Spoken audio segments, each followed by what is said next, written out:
안녕하세요. 주식하는 설계사 김병선입니다. 요즘 연말정산 시즌이어서 여러분들 되게 관심이 많은 걸로 알고 있습니다. 이미 하신 분도 있고 아직 안 하신 분도 있는데 그래서 준비한 주제입니다. 오늘은 소득공제와 세액공제, 비과세 개념에 대해서 여러분들께 알려드리도록 하겠습니다. 제가 상담을 해보면 요 개념을 굉장히 헷갈려 하시고 요즘에 제 관리해드린 분들 위주로 연말정산 도와드리고 있는데 거의 모르시더라고요. 그래서 주제를 잡게 됐고 여러분들 알기 쉽게 설명을 한번 해보도록 하겠습니다. 어떤 게 여러분들한테 유리할지. 자, 보세요. 이게 지금 적용되고 있는 종합소득세 세율표입니다. 여기에 해당해서 여기에 맞게 우리가 세금을 내고 있는 거죠. 자, 그러면 일단은 계산하는 방법부터 한번 볼게요. 과세표준 곱하기 세율. 누진공제는 헷갈리니까 일단은 지금 생략할게요. 거기에 누진공제 빼면 되는 건데 과세표준 곱하기 세율이라고 한번 볼게요.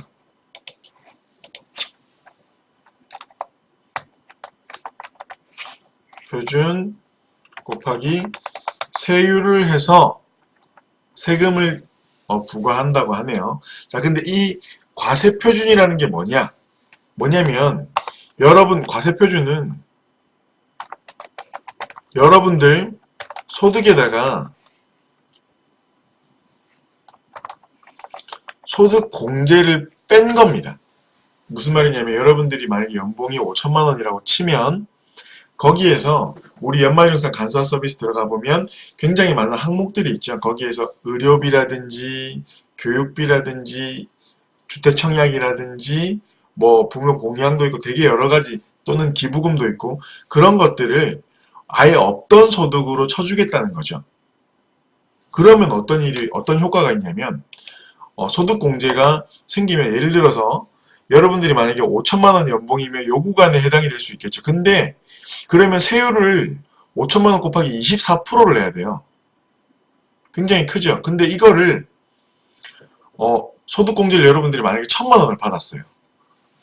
그러면 5천에서 1천만 원이니까 1천만 원을 빼준 거니까 1천만 원 곱하기 24%에서 그게 절약되는 것뿐만 아니라 세율 구간이 과세표준 구간이 밑으로 떨어져 버려요. 그러면 훨씬 적은 세율을 적용받게 되죠.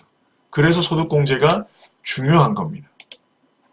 이게 소득공제의 개념이라고 치면 돼요.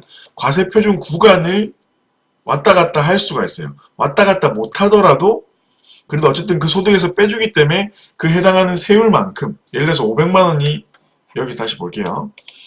1000만 원을 예를 들었으니까 여기에서 아까 요 구간에서 1000만 원을 뺐어요. 소득공제 받았어요. 그러면 연봉이 6000이라고 쳐볼게요. 6000. 1000만 원을 뺐는데도 5000이죠. 그럼 요 구간은 똑같아요. 그래도 그 1000만 원을 뺐기 때문에 1000만 원 곱하기 24%는 이득을 보는 거예요. 구간은 못 낮췄지만 근데 심지어 구간까지 낮춘다고 하면 금상첨화겠죠. 그쵸? 실제로 그렇습니다. 이게 바로 소득공제입니다. 자, 그러면 세액공제는 뭐냐? 오케이, 이렇게 과세표준해서 세율을 곱해서 세액이 나왔어요. 여러분이 납부할 세금이 나왔습니다. 근데 여기에서 뭘 빼주냐면 세액공제, 그러니까 세금을 좀 더 빼주는 거예요. 그렇게 해서 세금을 내게 되는 겁니다. 쉽죠? 예를 들어서 세금이 100만 원이 나왔다. 근데 내가 연금저축보험이 있다. 연금저축펀드가 있다. IRP가 있다.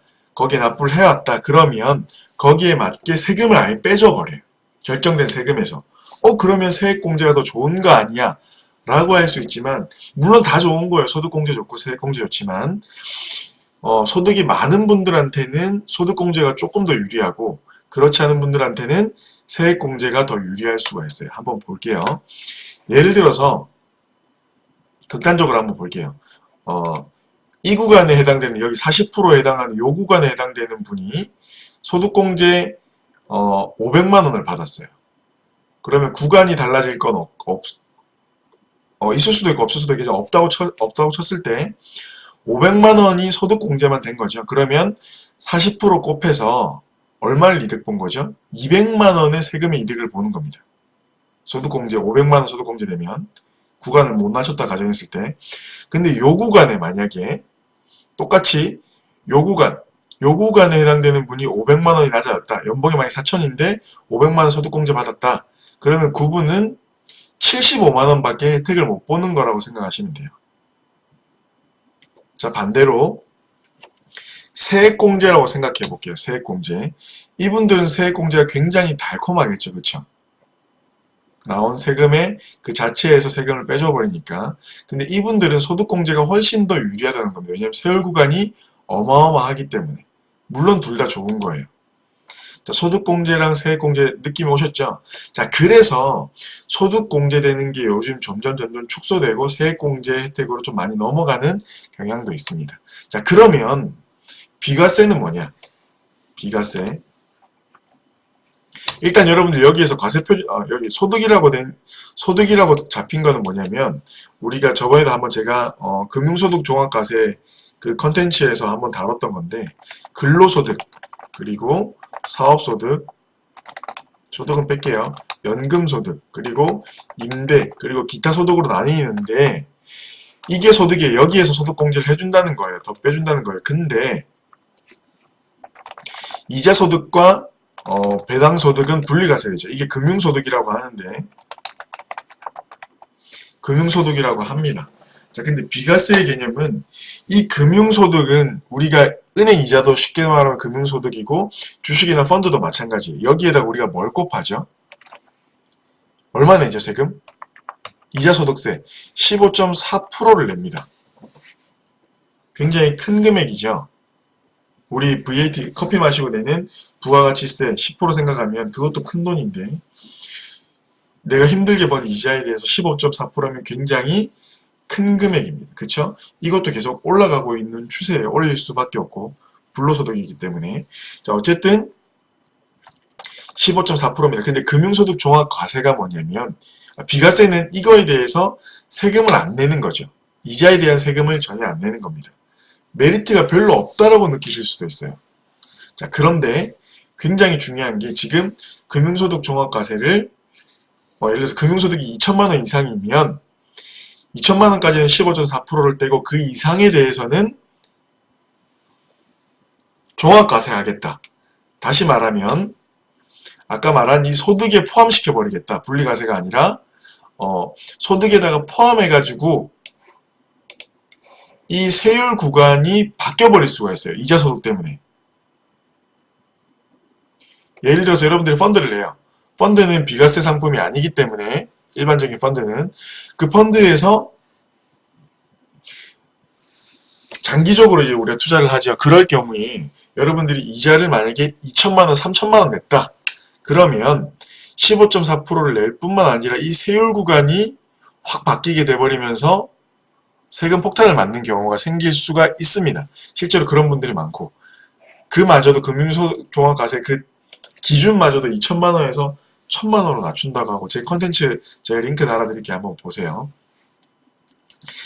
자, 근데 그 자체에 대한 세금 자체를 전면 면제해주는 게 바로 비과세입니다. 그래서 비과세는 굉장히 중요해요.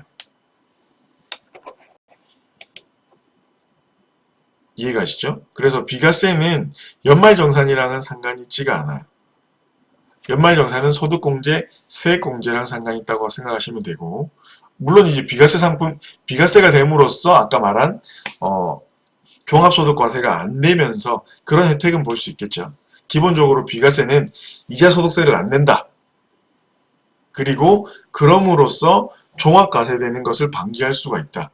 세금 폭탄 맞는 걸 방지할 수 있다. 어차피 펀드를 낼 거면 비과세되는 상품을 하는 게 훨씬 더 유리할 수가 있다라는 거죠. 지금 비과세되는 상품은 생명보험사의